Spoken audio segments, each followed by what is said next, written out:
ചിലർക്ക് year wax ഉണ്ടാകുന്ന ചിലപ്പോൾ നല്ല കൂടുതലായിട്ട് ഓരോരുത്തരിലും വരുന്നത് ഞാൻ കേട്ടിട്ടുണ്ട്. അപ്പം ഇൻ കേസ് അങ്ങനെയുള്ളപ്പം എങ്ങനെയാണ് ഇത് പ്രോപ്പറായിട്ട് നമ്മുടെ ഈ വാക്സ് കളയേണ്ടത്? ഇയർ വാക്സ് എന്ന് പറയുന്ന ഒരു സെക്രീഷനാണ്. അപ്പോൾ നമ്മുടെ ഇയർ കനാലിൽ സെറൂമിനസ് ഗ്ലാൻസ് ഉണ്ട്. നമുക്ക് സ്വെറ്റ് ഗ്ലാൻസ് ശരീരത്തിൽ നമ്മൾ വേർക്കുന്നു, അത് സ്വെറ്റ് ഗ്ലാൻസിൻ്റെ ഒരു സെക്രീഷനാണ്. അതുപോലെ തന്നെ ചെവിയുടെ അകത്തുള്ള സെറൂമിനസ് ഗ്ലാൻസ് ഉണ്ട്, അതിൻ്റെ സെക്രീഷൻ ആണ് ഈ വാക്സ് എന്ന് പറഞ്ഞ് നമ്മൾ പറയുന്ന ഒരു സംഭവം. ഇത് നോർമലായിട്ടുള്ളൊരു മെക്കാനിസമാണ്, എല്ലാവർക്കും ഉണ്ട്. ഇനി പറഞ്ഞാൽ ചില വ്യക്തികൾ കൂടുതൽ വേർക്കും, അതുപോലെ തന്നെ ചില വ്യക്തികൾക്ക് വാക്സ് ഫോർമേഷൻ ടെൻഡൻസി കൂടുതലായിരിക്കും. അപ്പോൾ വാക്സ് ഫോർമേഷൻ ടെൻഡൻസി കൂടുതലാണെന്ന് വെച്ചാൽ നമ്മളത് പീരിയോഡിക്കായിട്ട് ക്ലീൻ ചെയ്യുക. ഇപ്പം വാക്സ് പലതരത്തിലുള്ളതുണ്ട്. ഹാർഡ് വാക്സ് ഉണ്ട്, വെറ്റ് വാക്സ് ഉണ്ട്.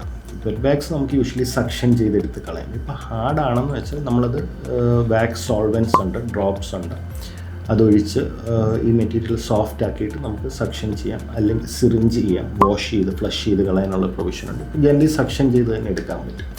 അത് ഒത്തിരി അക്യുമുലേറ്റ് ആയി കഴിഞ്ഞാൽ ഇമ്പാക്ഷൻ വരും, പെയിൻ വരാം. പിന്നെ അതിൻ്റെ കൂട്ടത്തിൽ വാക്സും അഴുക്കും എല്ലാം കൂടെ ചേർന്ന് വേറെ കെറട്ടോസിസ് എന്നൊക്കെ പറഞ്ഞ ചില കണ്ടീഷൻസ് ഉണ്ട്. അപ്പോൾ അങ്ങനത്തെയൊക്കെ പ്രോബ്ലംസ് ഉള്ളവർ പീരിയോഡിക്കായിട്ട് ഇത് റിമൂവ് ചെയ്തുകൊണ്ടിരിക്കേണ്ടി വരും.